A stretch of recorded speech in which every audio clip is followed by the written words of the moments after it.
Tracer ce triangle impossible sans utiliser l'outil plume, c'est ce que je vous propose de faire juste après la petite intro.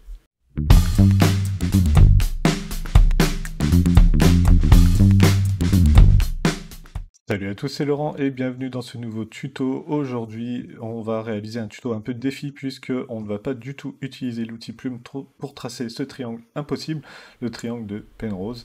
Et c'est parti, et bien vous allez pouvoir commencer par vous créer un nouveau document. Et moi, comme vous pouvez le voir ici, c'est déjà fait. Donc de mon côté, eh bien, je vais venir insérer un nouveau plan de travail pour vous expliquer l'exercice plus facilement. Donc on va commencer par créer une esquisse de base. Donc on va utiliser pour cela l'outil de forme rectangulaire.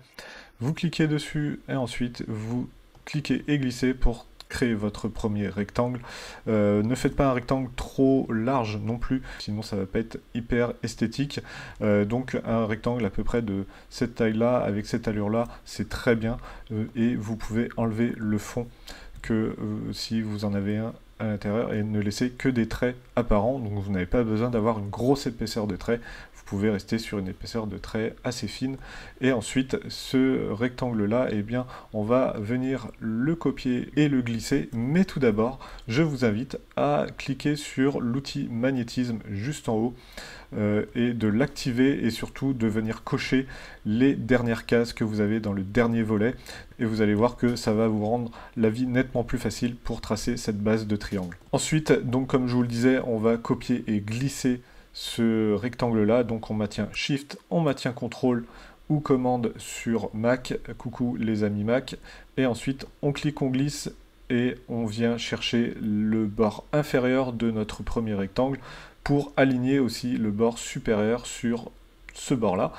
Et donc du coup, comme vous le voyez ici, grâce au magnétisme, on a un trait rouge qui apparaît, ça veut dire que tout est bien aligné, c'est bien l'un sur l'autre, donc on peut relâcher, et donc là on a un deuxième rectangle de tracé.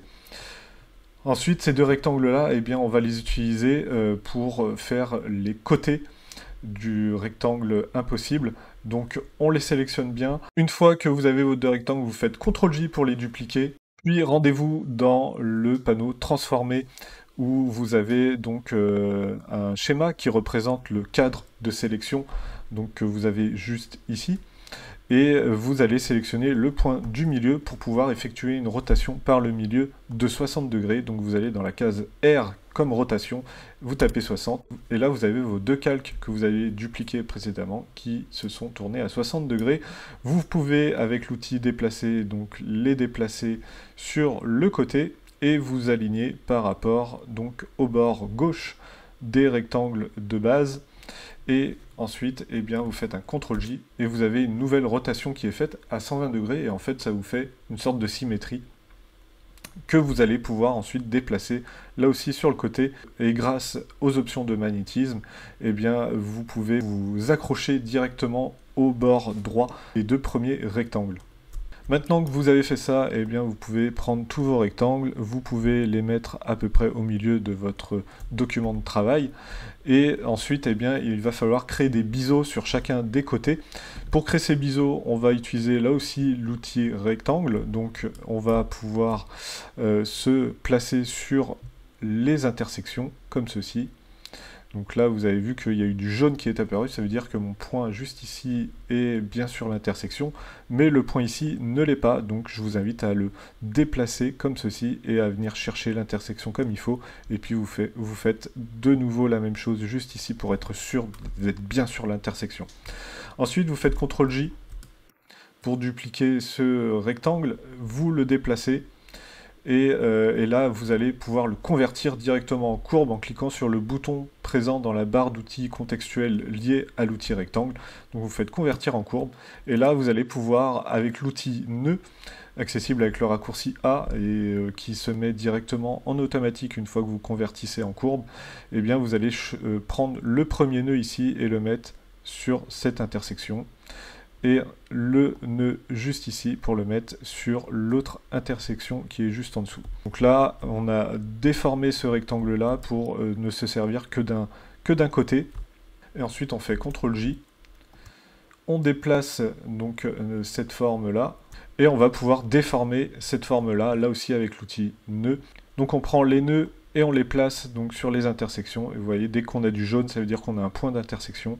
Clac, et là vous avez encore un point d'intersection. Et donc là vous avez tracé toute votre base pour réaliser le triangle de Penrose grâce au pot de peinture vectoriel. Et oui, c'est avec cet outil-là que je vais pouvoir créer des formes en les remplissant de couleurs et surtout sans utiliser la plume. Donc pour cela, il vous faut bien sélectionner toute votre construction de base. Donc vous prenez l'outil déplacer, vous cliquez, vous glissez et vous prenez toutes vos formes rectangulaires ou courbes. Et ensuite, eh bien, vous pouvez les grouper en faisant CTRL-G ou en allant dans Calque et en cliquant sur Grouper. Donc là, vous avez votre base et vous pouvez renommer ce groupe-là base. Et vous pouvez le garder de sélectionner et ensuite vous venez cliquer sur l'outil pot de peinture vectorielle.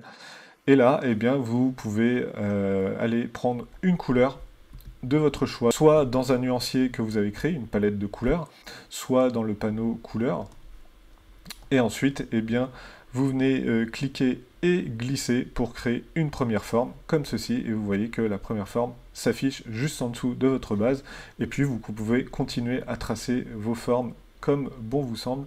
Donc là, on prend une autre couleur, on clique, on glisse, et donc là, on a tracé une deuxième forme, et on voit la deuxième forme qui apparaît juste en dessous.